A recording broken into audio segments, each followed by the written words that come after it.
Biochemistry का जो portion हम लोग बायोमोलिक्यूल्स पढ़ रहे थे उसमें पहला हम लोग पढ़ चुके हैं, पार्ट 1 में पढ़ चुके हैं कार्बोहाइड्रेट। ये हमारा बायोमोलिक्यूल्स का दूसरा पार्ट है। तो ये दूसरा पार्ट में हम लोग पढ़ेंगे प्रोटीन और फैट के बारे में। तो प्रोटीन और फैट को पढ़ेंगे अच्छे से। तो जो प्रोटीन है, ठीक है, प्रोटीन का जो टर्म बताया था कि इसका नामकरण कौन किया, तो नामकरण मल्लर ने किया था। ठीक है, बहुत बार क्वेश्चन ये आ चुका है। प्रोटीन का सबसे छोटी इकाई जो है क्या है, वो है एमिनो एसिड। एमिनो अम्ल बोलते हैं। जैसे हम लोग कार्बोहाइड्रेट का छोटी इकाई को हम लोग क्या बोलते थे, शर्करा बोल रहे थे। तो इस तरह से प्रोटीन का सबसे छोटा इकाई होता है एमिनो एसिड। बहुत सारे एमिनो एसिड मिलके क्या बनाते हैं, प्रोटीन बनाते हैं। तो यहाँ पर भी मोस्ट आईएमपी है कि smallest unit of protein is called amino acid. Okay, protein के निर्माण में लगभग 20 से 22 एमिनो एसिड का नीड होता है। ठीक है, 20 से 22। अगर आपका 20 बोल देगा तो भी आप मान सकते हैं, 22 भी बोलेगा तो भी मान सकते हैं कि कितना एमिनो एसिड का यूज होता है। जिसमें से 10 का जो संश्लेषण शरीर में ही, हमारे बॉडी ही जो है 10 का संश्लेषण खुद कर लेता है, और 10 जो एमिनो एसिड होता है वो उसको हम लोग भोजन के थ्रू लेते हैं। ठीक है, तो भोजन के थ्रू जिसको लेते हैं वो हमारे लिए क्या हो जाएगा, एसेंशियल, वो चाहिए। और जो 10 जो हमारे बॉडी में है संश्लेषण हो रहा है वो हमारे लिए एसेंशियल नहीं, वो नॉन एसेंशियल। तो अगर एसेंशियल बोलेगा, हाँ पूछेगा कि कितने एसेंशियल एमिनो एसिड होते हैं, तो वो 10 होते हैं, और नॉन एसेंशियल कितने होते हैं, तो वो 10 होते हैं। तो 10-10-20 का ये रखना है। तो ये एमिनो एसिड मेनली किस चीज का बना होता है, ये कार्बन, हाइड्रोजन, ऑक्सीजन और नाइट्रोजन। यहाँ पर एक चीज देख रहे हैं कि नाइट्रोजन एक्स्ट्रा दिख गया। कार्बोहाइड्रेट में क्या था, कार्बन और हाइड्रोजन, ऑक्सीजन था। लेकिन कुछ प्रोटीन्स में क्या होता है ना कि फास्फोरस और सल्फर, फास्फोरस और आयरन ये भी पाए जाते हैं।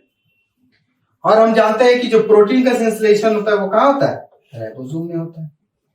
ठीक है, प्रोटीन का अगर बात करें तो प्रोटीन हमारे लिए क्या है, शारीरिक वृद्धि के लिए आवश्यक है।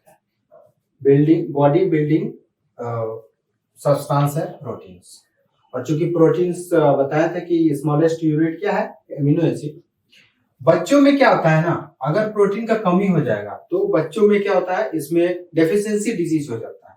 ठीक है, कुपोषण हो जाता है। तो उस कुपोषण का अलग अलग ऑर्गन में अलग अलग इफेक्ट होता है और उसको अलग तरह का बीमारी हो जाता है। जैसे बच्चों में प्रोटीन की कमी अगर हो गया तो उसमें क्वाशियरकोर और मरस्मस, ये 2 बीमारी होता है।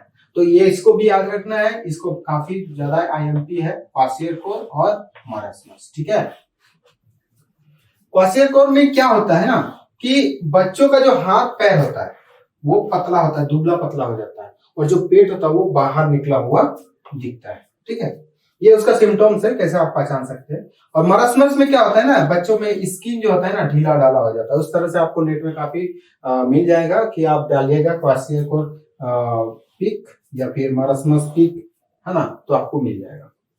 तो यहाँ पर एक और एक चीज है, जैसे कार्बोहाइड्रेट, फैट का एक एनर्जी वैल्यू है, तो उसी तरह प्रोटीन का भी एक एनर्जी वैल्यू है कि 1 ग्राम अगर प्रोटीन हम कंज्यूम करते हैं तो कितना एनर्जी हमको मिलेगा।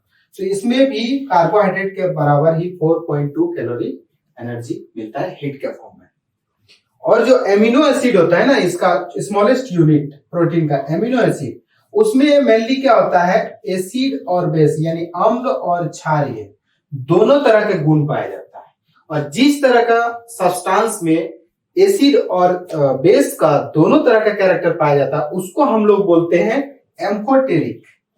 Amphoteric in nature. तो याद रखना है, अगर बोल दिया which one shows amphoteric nature, option दे देगा carbohydrate, amino acid and fat, तो आपको क्या मानना है, एमिनो एसिड।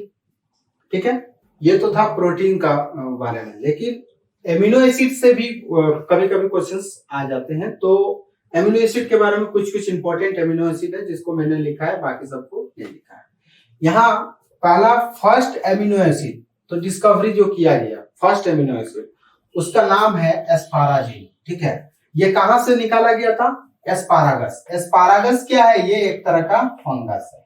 ठीक है, याद रहेगा क्या है, एस्पाराजीन है, फर्स्ट एमिनो एसिड जिसको डिस्कवर किया गया था एस्पारागस से, जो कि एक फंगस है। दूसरा है जैसे व्हीट, जब जैसे हम लोग आटा को गूंथते हैं तो उसमें थोड़ा सा क्या है कि खिंचावट टाइप से आता है ना, जो चिपचिपा पदार्थ जिसके कारण वो लोई बनता है, तो वो होता है व्हीट ग्लूटीन, ठीक है। और वही जो ग्लूटीन बना होता है वो ग्लूटामेट का बना होता है, ठीक है। तो वो इस तरह का पूछेगा कि व्हीट ग्लूटीन में कौन सा एमिनो एसिड पाया जाएगा, तो ग्लूटामेट, ठीक है। एक टायरोसिन है जो चीज से आइसोलेट किया गया था। ग्लाइसिन, ये इसको याद रखना है, glycine is the sweetest amino acid. जो एमिनो एसिड है सबसे मीठा वाला जो है ग्लाइसिन है, इसको हमेशा याद रखना है। एक ट्रिप्टोफैन और टायरोसिन नाम का एमिनो एसिड है जो यूवी लाइट को एब्जॉर्ब करने का उसके पास कैपेसिटी होता है।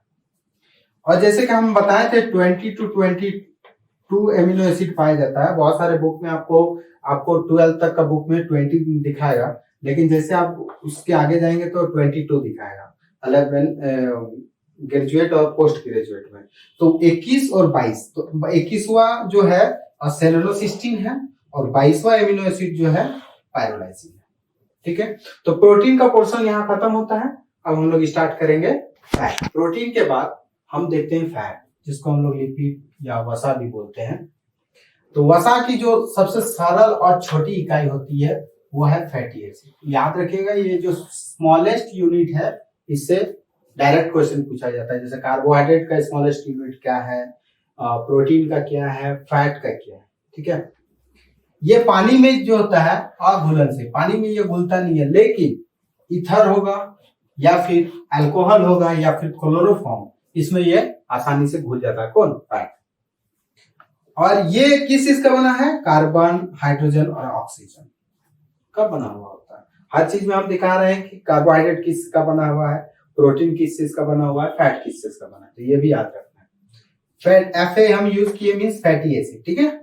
फैटी एसिड शरीर में एडिपोज टिश्यू के रूप में जमा होता है। एडिपोज टिश्यू देखिएगा, हम एक क्लासेस का वीडियो है एनिमल टिश्यू का, उसको भी आप देखिएगा। उसमें कनेक्टिव टिश्यू जो है ना, कनेक्टिव टिश्यू का एग्जांपल में हम बताए हैं एडिपोज टिश्यू, ठीक है, जो स्किन के नीचे और ऑर्गन के बीच वो पाया जाता है। फैट जो जमा होता है तो किस फॉर्म में जमा होता है? एडिपोज टिश्यू के फॉर्म में।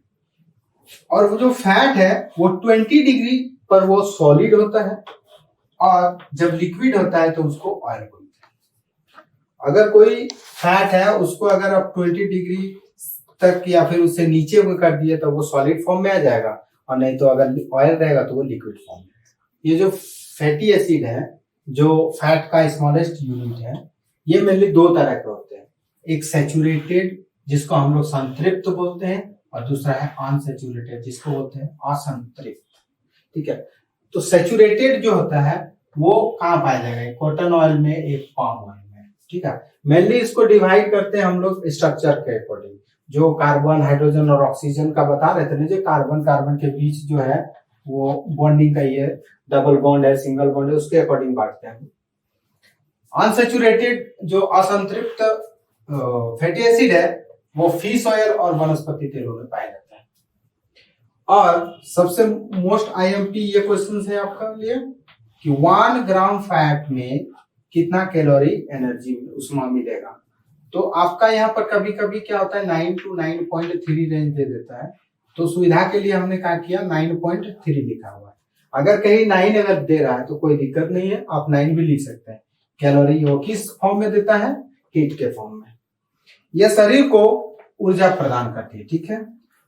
और क्या करता है? बॉडी इंसुलेटर का काम करता है। ये क्या होता है बताए थे कि ये स्टोर होगा कब? यदि अगर फैट ज्यादा फॉर्म में होगा तो स्किन के जस्ट नीचे और ऑर्गन के बीच में होगा। तो स्किन के जस्ट नीचे क्या होता है ना, वो इंसुलेटिंग का काम करता है, बॉडी के अंदर का हीट को वो बाहर आने नहीं देता है, और वो इंसुलेशन का काम करता है। इसमें देखिएगा जो मोटे लोग होते हैं जिसके फैट काफी ज्यादा होता है उनको गर्मी ज्यादा लगेगा। लो फैट जिसके बॉडी में रहेगा उसका स्किन रफ होगा और उसका वेट भी कम होगा। एक अगर हाई फैट है तो उनको हार्ट डिजीज हो सकता है और बीपी हो सकता है।